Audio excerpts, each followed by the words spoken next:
And God said, Behold, I have given you every herb-bearing seed. To you it shall be for food. Genesis 1:29.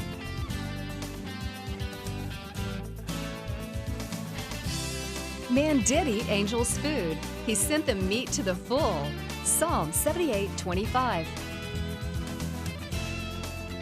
Everyday Manna with Lisa. Hi everybody, and welcome to Everyday Manna. Today we are going to be making 3 different breakfast items that you can have for breakfast, lunch, dinner, brunch, whenever you want. We're going to start with a French toast that we're going to bake in the oven. It's an apple French toast, and it couldn't be simpler. I have here 1 loaf. I'm using Italian bread, but you could use French bread. You could use, any kind of bread that you like. Challah would be delicious in this. So we're going to slice this into, around inch thick pieces. And we're going to layer it in the bottom of this casserole dish. Let's see how much we need. I've taken some butter and I've just, buttered the bottom of it. I'm going to need, let's do 1 more slice, see how we get there. Alrighty, we'll do it that way. And I've just layered that on the bottom of the baking dish, and we'll save this for another use. Okay, then I have some eggs here that I'm going to whisk together.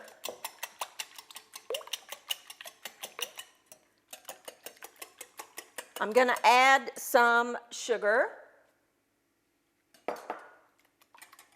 and some milk, 3 cups of milk, and some vanilla. Now, I'm just going to whisk that together till it's all incorporated. We're going to pour half this mixture over top of our French bread here, our bread mixture. And I'm just going to use a little ladle on this, I think, or a scoop. Sometimes those things spill, and I just don't. I need to whisk that a little more. You want to make sure that all those yolks are beaten. Okay, got my oven preheated to 400 degrees. We're going to put about half of this mixture over the bread and let it be soaking up that egg mixture. Stale bread is great for a French toast recipe. Just a little bit more. Okay, we'll set this to the side for a minute. Then I'm going to take some apples. Now, it's apple season, so I'm using a local apple, but you could use Granny Smith, you could use, pretty much any kind of apple that you wanted. And we want to slice these. Let me get a little paring knife here. And you can chop them, you can slice them, you can do them any way you want. I like to cut them into quarters and then cut out that core. You want to kind of work quick here because we don't want the apples to turn brown. If you want to do this ahead of time, you can coat them with some lemon juice and that'll keep them from turning brown. I'm just slicing mine fairly thin. You'll need 3 to 5 apples depending on the size of your apple.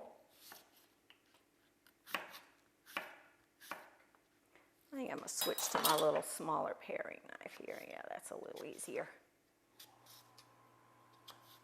I like a good crisp apple for this recipe. You would not want to use like a Red Delicious, although they're great for eating out of hand. They're not good for cooking. Just some kind of an apple that is good for cooking. And you want to just sort of shingle these over top of your bread. Okay, make it as pretty as you want because obviously you're going to see the apple slices as it bakes. Just get mine off my board and we will layer this on. I love French toast when it's crispy and good. Now, I don't personally like just regular French toast. My boys love it. But I prefer a baked French toast that's got a little something on it. And this is really good. Okay. Some seeds here. You could use, you could do this with peaches. You could do it with any kind of a fruit that you wanted to use. You could even put berries, like blueberries or blackberries or whatever you wanted on here. It really, you could mix up the fruit part any which way that you want, and it would be delicious. I think 2 apples is going to be plenty here. You do as much as you want. Just shingle that over there, over top. And then we'll make a crisp topping to go on top of the French toast. It's yummy. I'll put these extra ones right there on the side.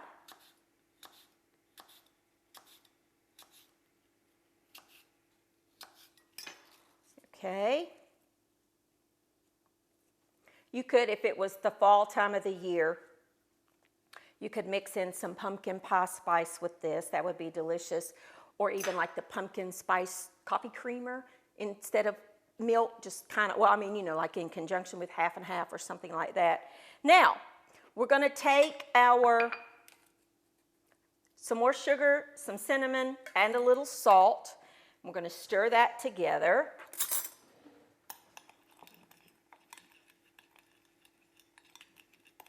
Okay. Now I'm going to take the rest of this mixture and pour over top of the apples. And that bread just soaks up, and this kind of makes a custard in the oven. Then we're going to sprinkle this mixture over top, and this gives it like a crisp, crunchy topping. Anytime, you know, the sugar will kind of caramelize, it will be delicious. Okay. Oven is preheated to 400 degrees, and I've got a little bit of butter here. And I'm just gonna cut this into small pieces and place on top of the apples, and that'll melt, and that will help caramelize that even more. My butter's getting soft from all of this. The light makes it hot. Okay. And we're going to put this, now you could do this ahead of time and let it set overnight in the refrigerator. Would be fine. Make this the night before, and then the next morning all you got to do is pop it in the oven. Would be delicious. We're going to bake this at 400 degrees for about 30 to 40 minutes until the egg mixture is all incorporated into that bread, and we've got a wonderful, delicious, crispy coating. I'm going to clean this up, pop it in the oven, and when I come back, we're going to make one of my favorite muffins. I'll be back in just a minute.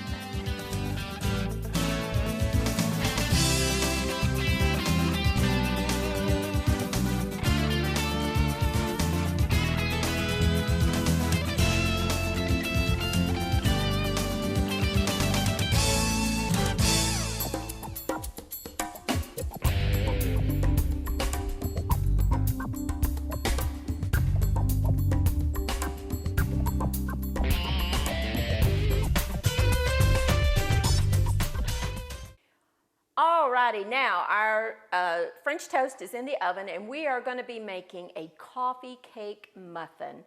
I love coffee cake, and this is just a quicker, easier version to make that bakes in just 15 or 20 minutes. Couldn't be simpler. I have 1 egg that I'm going to combine with some milk. Okay. Get that all mixed together. I've got some all-purpose flour, some sugar, some baking powder, and some salt that I'm gonna whisk together to sift. You can do this, just use a whisk to sift something.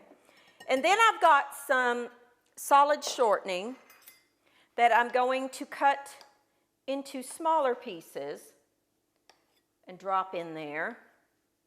And then I'm gonna cut it in to the flour mixture with a pastry blender. You could also use a couple of forks if you did not have this, or even your fingers. Take your fingers in there and work it. It's fine, either way will work.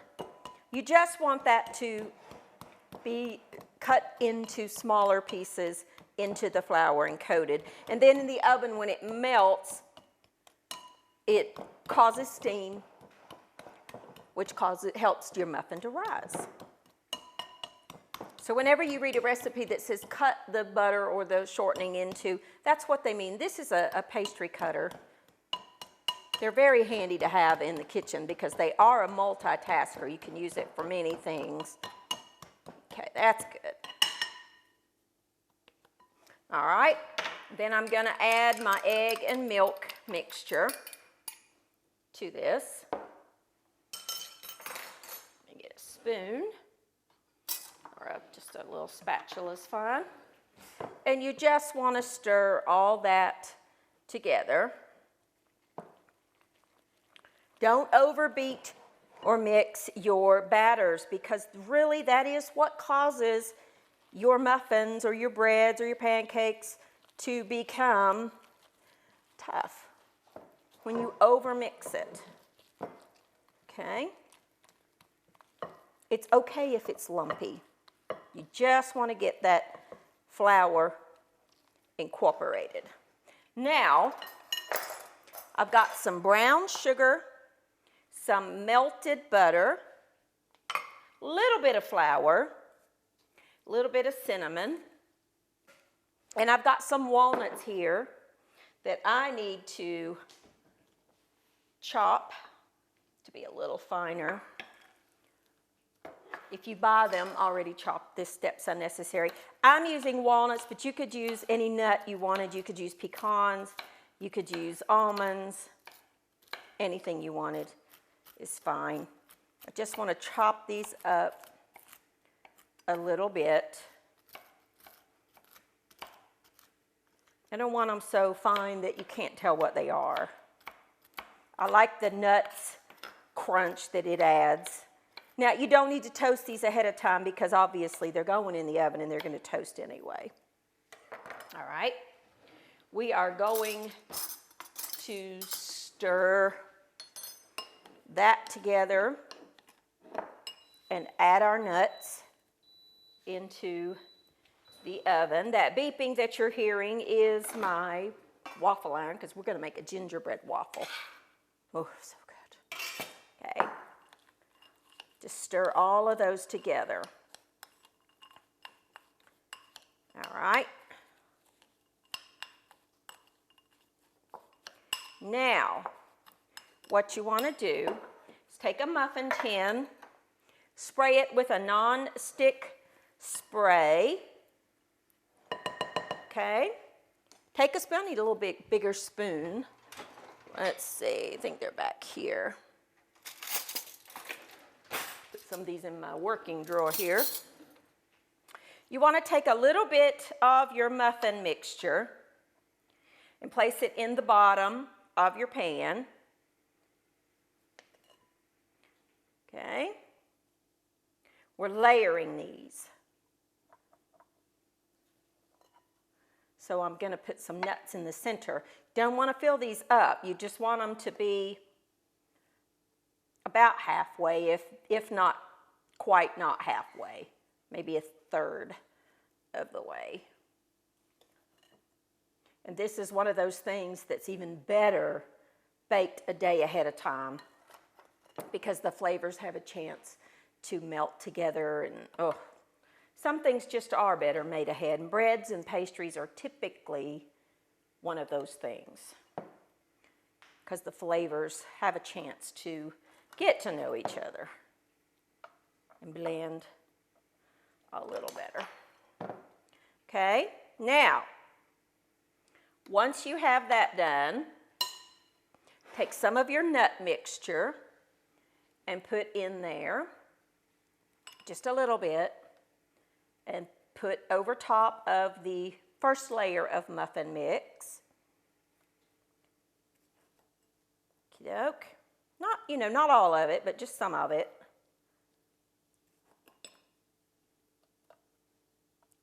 I want to use it all because we are going to top these with a little bit more. Let me just kind of show you here how we're going to finish them off. And then take a little bit more of your batter, place over top, and then we're just going to do the top just like that. It becomes like a streusel type finished product, and it really is delicious. So I'm just going to keep getting these all ready.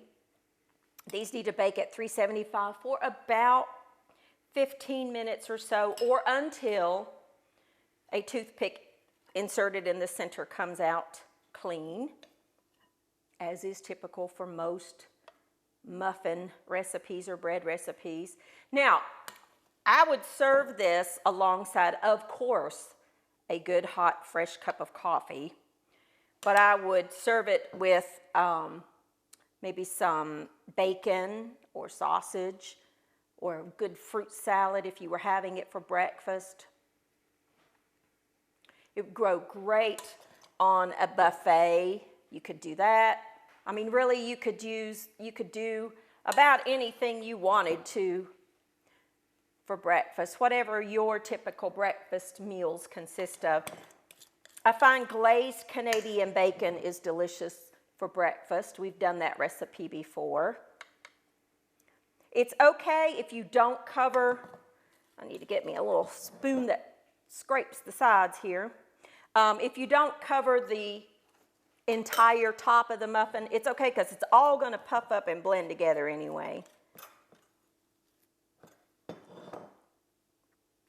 All right, so we got some on each of them. We're just going to blend this all out. This obviously makes 12 muffins. You could double it if you wanted to. You could make this in the mini muffin tin.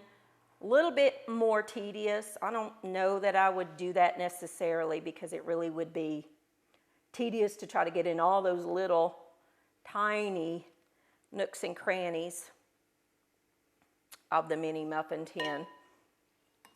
And then we're just going to top. I'm going to get rid of the spoon and use the best tool you have in your kitchen, which is your clean finger. I'm just going to pop these in a 375-degree oven and let them bake for about 15 minutes. Clean up, and when I come back, we are going to make a gingerbread waffle. I'll be back in just a few minutes.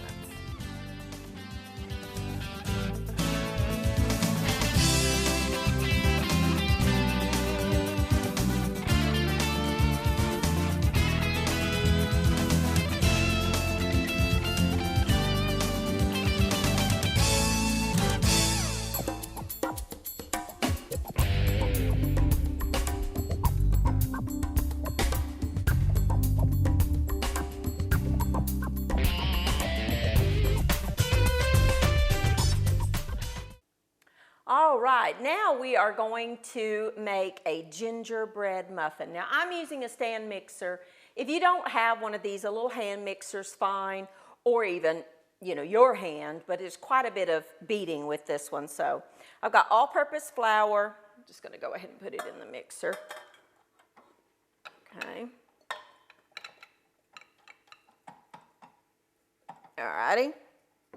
I have some sugar, some baking powder, some baking soda, some cinnamon, some salt, and some ground ginger, which is a warm spice that is really good. I'm just going to put this on low for a minute just to kind of incorporate that all together.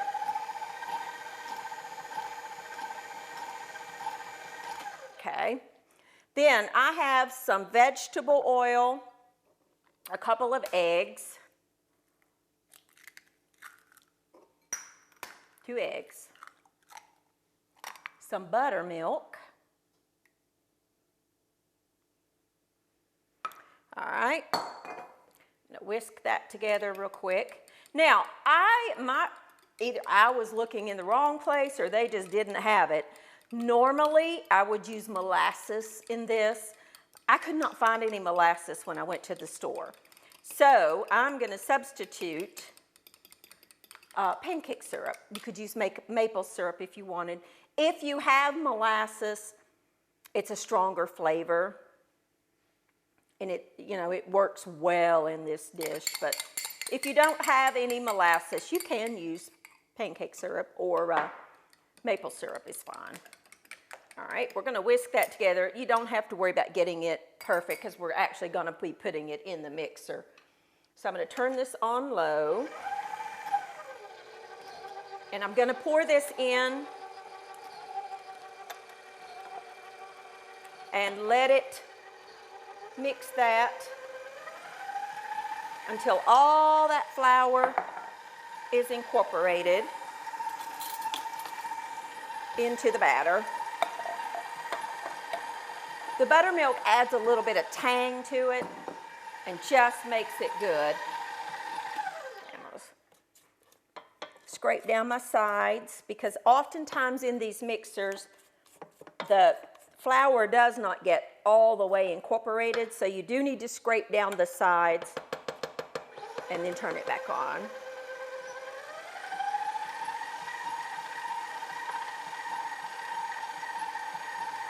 Okay, and then I'm going to actually finish it by hand. Okay, I'm just going to take a bigger spatula and just go to the very bottom, and as you can see, there's a little bit of flour that the beater just doesn't get to the bottom. So always, if you're using a stand mixer, go in and make sure that you get all that flour incorporated. There's still a few little lumps, which is perfectly fine because you do not want to overmix your batters, or it does cause them to become tough. Now, I have here a waffle maker that I have set on number 3 for mine. Thought I had my spray out. I don't think I do. You will want to use, I like the kind with flour in it, on both sides of your plates. And then add, now you'll need to read your particular manufacturer's directions for this. But we're going to add a little bit of the waffle batter to our maker. I'm using about an 1/8 of a cup to 1/4 of a cup per square. You don't want to overfill them because it will flow out. You don't want that. So I'm putting 2 of these. This is an 1/8 of a cup. I'm putting 2 in each one, so that would be a 1/4. Okay. My particular waffle maker makes 4 at a time. Put down your top, let it go until you no longer will be seeing steam and your waffle is crispy and golden brown and cooked through. I'm just going to let that cook.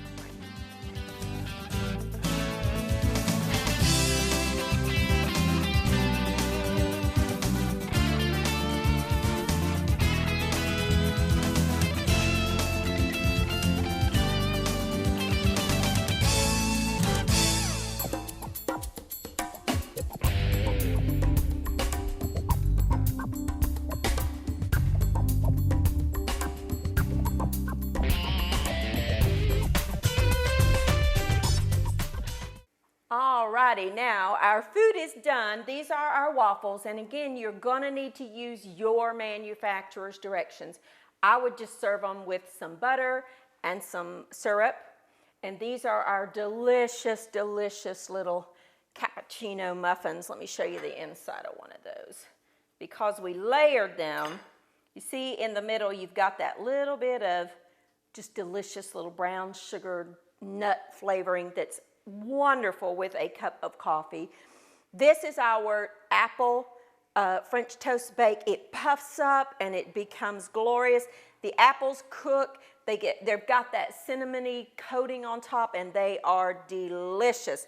That needs to set for about 10 to 15 minutes before you cut into it to give that, a chance to set and become even better. I'm just cooking the rest of my waffle batter, and as you can see, it's coming out great.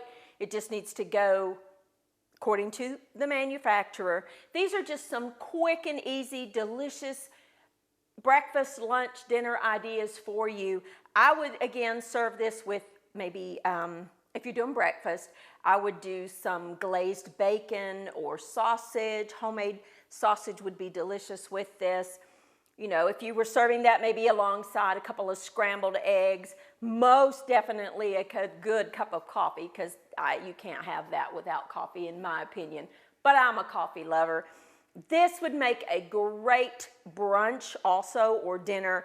I would serve it alongside maybe a green garden salad with, whatever kind of dressing that you like. Maybe some a good tea, a good iced tea or a hot tea would be delicious. Maybe a fruit salad with a wonderful poppy seed dressing or something along those lines is how I would serve this. There's 3 easy, quick meal or, ideas for you from Everyday Manna. Try these recipes. Let me know what you think, and I will see you next time on Everyday Manna.